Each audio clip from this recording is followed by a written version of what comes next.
बिस्मिल्लाहिर्रहमानिर्रहीम, अस्सलाम वालेकुम जी। मैं हूँ मारिया अली और आप देख रहे हैं मेरा यूट्यूब चैनल। जिंदा लाश की मां नूर मुनीर का घिनौना चेहरा खुलकर सामने आ चुका है। ज़हीर और शबीर को वापस करो, मुझे बच्ची से कोई लेना देना नहीं, कोई सरोकार नहीं। ताज़ा तरीन इंटरव्यू में हौलनाक हकीकत खुल के सामने आ गई है।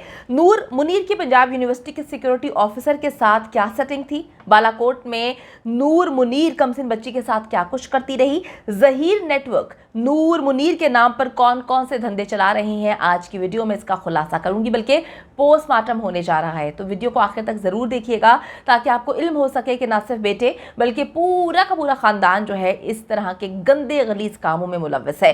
तो अब मैं आपको बताऊं कि जो जिंदा लाश की मां है नूर मुनीर, उसके हवाले से बहुत सारी कहानियां मार्केट में गर्दिश कर रही हैं और अफसोसनाक हकीकत यह है कि इसमें से अक्सर कहानियां सच्चाई पर मबनी है। लेकिन हैरत की बात यह है कि तमाम तर हकाइक के सामने होते हुए भी नूर मुनीर, जो कि पुलिस को मतलूब है, पुलिस को उसको पकड़ना है और उस पर जो है आपको पता है कि किस तरह के इल्ज़ामात हैं, मुकदमा दर्ज है, जिसने किसी भी किस्म की कोई भी बेल, कोई भी जमानत नहीं ली हुई, उसके बाद भी पुलिस उसको गिरफ्तार नहीं कर पा रही, पुलिस ने उसको गिरफ्तार ही नहीं किया। इसकी वजह क्या है? इसकी वजह है जी नूर मुनीर के कॉन्टेक्स्ट, वो कॉन्टेक्स्ट जिसकी बुनियाद पर, जिसकी बिना पर वो अभी तक यहाँ पहुँच चुकी है, यहाँ से खेल खेल रही है। जो खेल उसने खेले, उसको कवर अप जिसने दिया, उसके कॉन्टेक्स्ट हैं, उसके ऐसे कॉन्टेक्स्ट जिनके साथ मिलकर वो सारे काले धंधे किया करती थी। अच्छा जी, पंजाब यूनिवर्सिटी पर छापे के दौरान जब नूर मुनीर की हवालगी का मुतालबा किया गया था तो सिक्योरिटी ऑफिसर ने नूर मुनीर को पेश करने के बजाय उसको सिर्फ पैसेज दिया था ताकि वो आसानी से केपी के फरार हो सके। और फिर जो नूर मुनीर है उसे अपने साथ, अपनी वो जो कमसिन बच्ची है उसको लेकर वो बालाकोट पहुंच जाती है। वहां पर बच्ची के साथ बहुत ही अजीबोगरीब किस्म का सलूक किया जाता है। यहाँ पर जी ये लोग चंद दिन रुकते हैं और पुलिस की रेड से पहले एक गाड़ी आती है जिसमें बैठकर ये फरार हो जाते हैं। जैसे कि आप सबको पता है कि पुलिस जब जब रेड करती थी उससे पहले ये लोग वहां से निकल जाते थे, क्योंकि पुलिस का कोई ऐसा बंदा इनके साथ कांटेक्ट में था जो इनको बता देता था कि इस वक्त हम यहाँ पर हैं, यहाँ पर छापा मारने लगे हैं, तुम लोग वहां से 9 तो 11 हो जाओ। पड़ोसियों को जब नूर मुनीर की तस्वीर दिखाई गई तो उन्होंने शनाख्त किया कि ये औरत एक लड़की को लेकर यहाँ पर आई है और ज़्यादातर उस बच्ची को, और ख़ुद भी ये घर के अंदर ही रहती है, लोग घर से बाहर नहीं निकलते। ज़हीर के पास ही अपनी माँ नूर के नाम का ही सिम था, या फिर ये कह लें कि वो अपनी माँ का मोबाइल लेकर उसको इस्तेमाल कर रहा था, जिसके ज़रिए उसने कमसिन बच्ची को ट्रैप किया था।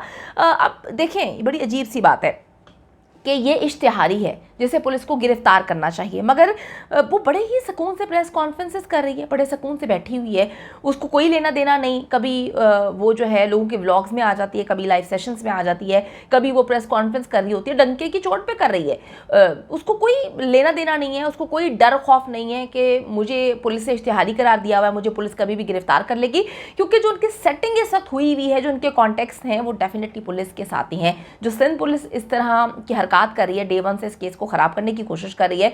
जितने भी आप आईओ चेंज करवा दें, सिंध पुलिस से ही होगा, और जो सिंध पुलिस काम कर रही है वो आपसे ढका छुपा तो है नहीं। तो अब आप देखें कि बड़े आराम से, सुकून से जो पुलिस को मतलूब है वो औरत खुल्लम खुल्ला नेशनल टेलीविजन के जो है रिपोर्टर्स को बुला के, और यूट्यूब पर भी लोग उसकी जो प्रेस कॉन्फ्रेंसेस को नशर कर रहे हैं और उनको घर पे बुलाकर इंटरव्यूज़ दिए जा रहे हैं। वो उनके हर जगह आपने देखा कि किस तरह से इंटरव्यूज़ दिए जा रहे हैं। तो ये कहना चाहिए कि हद है, हमारे सिस्टम पर हद है कि एक बंदा मतलूब है पुलिस को, लेकिन पुलिस उसको गिरफ्तार नहीं कर रही। अच्छा जी, रोती कुकड़ी के साथ अपने लेटेस्ट इंटरव्यू में ज़हीर की मां नूर मुनीर ने एक बार फिर से कमसिन बच्ची के हवाले से कोई बात नहीं की। उसने बच्ची के हवाले से कोई मुतालबा नहीं किया कि जी हमें बच्ची वापस चाहिए, हमें उसकी याद आ रही है, वो मेरी बहू है, उसको यहाँ पर होना चाहिए। बल्कि उसका सिर्फ इस बात पर इसरार करना कि जी मेरा नाम मुकदमे से निकाला जाए, मेरा कोई लेना देना नहीं है, मैं गवर्नमेंट एम्प्लॉय हूँ, पंजाब यूनिवर्सिटी में इतने अरसे से काम कर रही हूँ, और ज़हीर और शबीर की जान को बख्शा जाए। उसने कहीं पर भी उसने ये बात नहीं बोली कि आप जो हैं बच्ची को भी वापस भेजिए, बच्ची हमारी बहू है, उसका निकाह हुआ है, कोई कहानी उसने नहीं सुनाई। तो ये है जी जनाब मोहतरमा का असल चेहरा, कि अपने बच्चों और पैसों का रोना रोती रही कि हमने ये प्लॉट बेच दिया है, हमारे पास रोटी के पैसे नहीं है, हमारे पास खाने के पैसे नहीं है। आपके पास इनकी तनख्वाह की अगर मैं बात करूं तो इनकी तनख्वाह 25,000 है और 25,000 का इन्होंने रेंट पे घर लिया हुआ है। मेरी समझ से बालातर है कि एक तरफ ये लोग कहते हैं कि हमारे पास पैसे नहीं हैं, वो सोचें कि जिनके पास पैसा नहीं होता, जब बच्ची वहाँ पे थी तो उसको कसम पुस्सी की ज़िंदगी दी हुई थी, और जब बच्ची चली जाती है तो उसके बाद जो है 25,000 के रेंट पे आ जाते हैं, और जिनकी तनख्वाह 25,000 है, जिनके पास पैसे नहीं है, उनको उस घर में रहने की क्या ज़रूरत है। अच्छा जी, मैं आपको ये बात बताती चलूँ कि इनके मालिक मकान ने भी इस बात को कन्फर्म किया है कि इसकी अक्सर बच्ची के साथ जो है वो लड़ाई होती थी, वो आवाज़ें सुनते थे, बच्ची के साथ ये ऊंची ऊंची जो है उसको डांटा करती थी, और बच्ची चीखती थी, ये दोनों चीखें मारती थी, और इनकी आवाज़ें झगड़े की बाहर तक आती थी।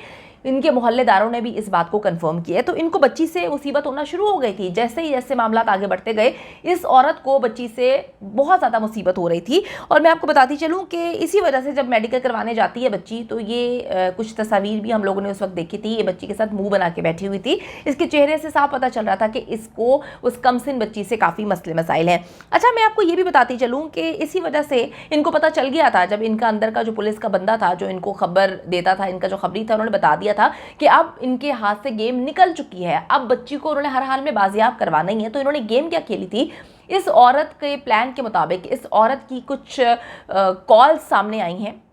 इसने पुलिस के कुछ लोगों को कॉल की थी, इसने कुछ हाई ऑफिशियल्स को कॉल की थी, जिसमें इसने पूछा था कि जी अब हमें क्या करना चाहिए। तो उन्होंने कहा था कि जी आप देख लें किस तरह से आपने मामला को लेकर चलना है। तो इनकी कुछ कॉल्स जो हैं वो भी मंजर आम पर आ सकती हैं आगे आने वाले वक्त में, क्योंकि इस वक्त उसको डिस्क्लोज नहीं किया जा सकता। इस औरत की कुछ ऐसी कॉल्स जो इसने एक ऐसे क्रिटिकल टाइम में की थी, जब इसने मशवरा मांगा था, जब इन्होंने बच्ची को लाहौर के दारुल अमान में शिफ्ट करवाया था, तो उस वक्त इन्होंने कुछ कॉल्स की थी जिससे बहुत सारी चीज़ें खुल के सामने आ गई थी कि जी ये किससे मशवरे ले रहे हैं। और उस बंदे का नाम भी जो है वो अभी मैं डिस्क्लोज नहीं कर सकती, आगे आने वाले वक्त में करूंगी कि इस औरत ने किसको कॉल की थी, किसने क्या मशवरा दिया था। लेकिन उसके फौरन बात ये होता है कि बच्ची से एक लेटर लिखवाते हैं, एक एप्लीकेशन लिखवाते हैं, और लाहौर की एक अदालत में जाते हैं। अदालत में जाने के बाद वो पेश करते हैं, उसमें लिखा होता है कि मेरे वालिदैन से मेरी जान को ख़तरा है, मेरे शौहर से मेरी नाचाकी है, तो मेरे पास रहने के लिए कोई जगह नहीं, तो मुझे दारुल अमान में रखा जाए। उस वक्त बच्ची को दारुल अमान में शिफ्ट कर दिया जाता है। तो इनका ये प्लान, इन्होंने बहुत सेफ प्लान खेला। इन्होंने क्या किया कि बच्ची को जब पुलिस बाजियाब कराने आई तो हमारे घर से ना करवाने आए, ताकि हमारे ऊपर ये इल्ज़ामात ना लगें कि हमने बच्ची को अगवा किया था। इन्होंने बच्ची को पहले ही दारुल अमान में शिफ्ट कर दिया। तो अब ये बात बड़ी आराम से, बड़ी सुकून से लोग बोलते हैं कि जी हमने तो बच्ची को जो है अगवा नहीं किया, बच्ची हमारे पास तो नहीं मिली। तो ये सारे इनके खेल हैं, और इस खेल में इस औरत का बहुत कलीदी किरदार है। बहुत पहले से ये खेल खेल रही है, प्लानर है, और जो मस्कीन शक्ल बना के ये दुनिया के सामने आ गई है कि जी मुझे कुछ भी नहीं पता, मैं मस्कीन हूँ, मैं बेवा हूँ, हम बड़ी मुश्किल से हमने अपनी ज़िंदगी गुजारी है। तो इस सारी चीज़ों के पीछे जो मास्टरमाइंड है, अगर मैं ये कहूँ कि उनमें से एक ये थी तो गलत नहीं होगा। आहिस्ता आहिस्ता वक्त आने पर इन सारों के चेहरे बेनकाब करेंगे, क्योंकि ये पूरा का पूरा ख़ानदान कुछ ऐसे गेम्स खेलने में बहुत अरसे से मसरूफ़ है जो कभी पकड़ में नहीं आया। अब बच्ची की वजह से ये सारे मामलात और ये लोग पकड़ में आ गए हैं, तो इनको समझ नहीं आ रही कि अब इन्होंने करना है और क्या करना है और कैसे करना है।